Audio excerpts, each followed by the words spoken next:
What if Peter joined Green Goblin? In the final battle of the first film, Peter hurls the Goblin's glider back directly into Norman's chest. But what if he didn't? What if, in that brief moment, Peter angled the glider away, just enough to spare Norman's life? Norman rises, wounded but alive, not grateful, calculating. He doesn't attack. He offers a second chance. The man who knew Peter's secret identity, the man who saw his rage, now sees potential. And Peter, exhausted, heartbroken, hunted, doesn't walk away. This time, he listens, not to vengeance, not to duty, but to survival. A quiet pact is born in the ruins of the Osborn estate, one that will shape the future of New York in ways no one could predict. Peter doesn't disappear. He returns to the city, suit torn, mind quiet, but something has changed. He stops a robbery, but leaves the thief broken, not bound. He saves a woman from a car crash, then warns her never to return to that street again. The people notice. This Spider-Man doesn't wave from rooftops anymore. He watches, judges, acts only when necessary. Behind the curtain, Norman pulls the strings. Oscorp provides upgrades, web shooters with toxin darts, thermal optics in the mask, a reinforced suit lined with Oscorp armor plates, not red and blue, but gunmetal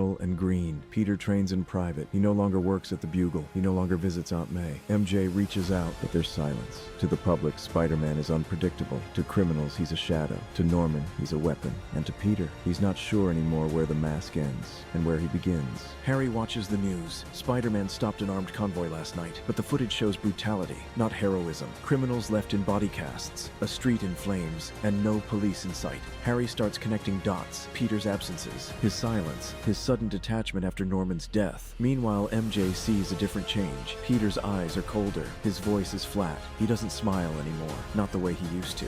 One night, she confronts him near his apartment. She doesn't get a word out. Peter vanishes, because Spider-Man doesn't have time for closure. He's chasing a target, one that once threatened MJ, but this time, there's no warning, no mercy. He crashes through a window, takes the man down hard, too hard. When it's over, the silence is louder than the violence. He stares at his hands, shaking. They're not bloody, but they could have been. Back at Oscorp, Norman praises him. "You're becoming who you were meant to be," he says. But Peter doesn't respond.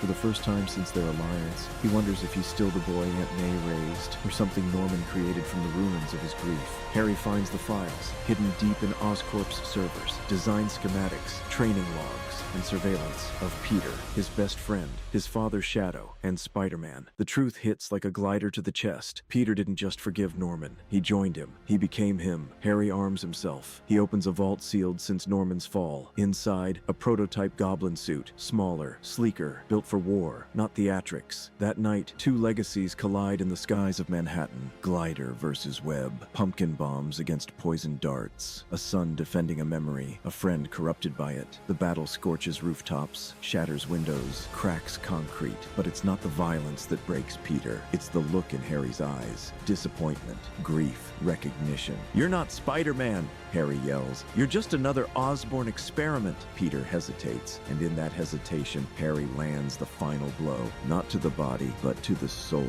Peter falls. Not from height, from certainty. The streets of New York continue to move. People wake, work, sleep, unaware that their protector is long gone. Some still believe he'll return. Others whisper he never left. But in the corners of alleyways, on rooftops veiled in fog, when criminals look over their shoulders, they don't hope for mercy. They hope the shadow isn't watching, because he doesn't wear red and blue anymore, and he doesn't swing in to save. He waits, he hunts, he remembers. If this alternate timeline gave you chills, hit like, drop your theories in the comments, and subscribe for more twisted takes on your favorite heroes and films. Because in the popcorn verse, your favorite story never ends the way you remember it.